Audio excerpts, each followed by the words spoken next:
হাই friends, মই গণেশ দাসে আপোনালোক সকলোকে স্বাগতম জনাইছোঁ আৰু আজি এটা নতুন এপিছড লৈ আহিছোঁ। আজি আহিছোঁ বঙাইগাঁও জিলাৰ সন্যাসী পাহাৰত আৰু বলক এতিয়া ভিডিঅ'টো আৰম্ভ কৰোঁ। এইখন হ'ল সন্যাসী পাহাৰৰ তৰণ আৰু এই তৰণখন আছে পাহাৰৰ নামনিত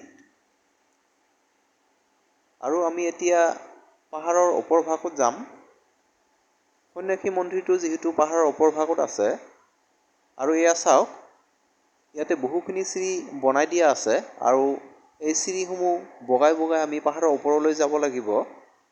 ইয়াতে বহু পৰিমাণৰ চিৰি আছে, বহুখিনি ওপৰত উঠিব লাগে মন্দিৰটোলৈ যাবৰ কাৰণে। এই চিৰিসমূহ বগাই বগাই আমি এতিয়া পাহাৰৰ ওপৰলৈ গৈ আছোঁ। এয়া চাওক, বহুখিনি চিৰি আছে ইয়াতে আৰু পাহাৰৰ পৰিৱেশটো বহুত ভাল লগা পৰিৱেশ। আৰু এইখন হ'ল দ্বিতীয়খন তৰণ। এই দ্বিতীয়খন তৰণ পাৰ হৈ যাব লাগিব। এই দ্বিতীয়খন তৰণ আমি পাৰ হ'লোঁ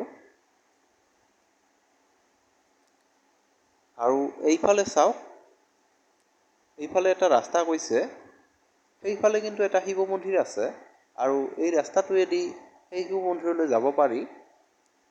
ইয়াতে শিৱ মন্দিৰলৈ বুলি লিখাও আছে। ইয়াতে আছে শ্ৰী শ্ৰী শ্ৰী গুৰু মন্দিৰলৈ।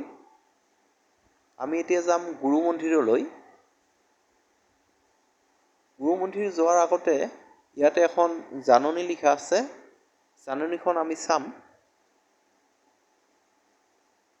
জাননীখন চোৱাৰ পিছত আমি গুৰু মন্দিৰলৈ যাম। সেইফালে যে দেখিবলৈ পাইছে, সেইফালে গুৰু মন্দিৰ আছে। এতিয়া আমি গুৰু মন্দিৰলৈ যাম। এতিয়া মই আছোঁ গুৰু মন্দিৰত আৰু এই গুৰু মন্দিৰৰ ভিতৰ ভাগত এই দৃশ্যখিনি মই আপোনালোকক দেখুৱাবৰ কাৰণে অলপ চেষ্টা কৰিছোঁ। আহকচোন। এতিয়া মই দেখুৱাম গুৰু মন্দিৰৰ ভিতৰ ভাগৰ দৃশ্য।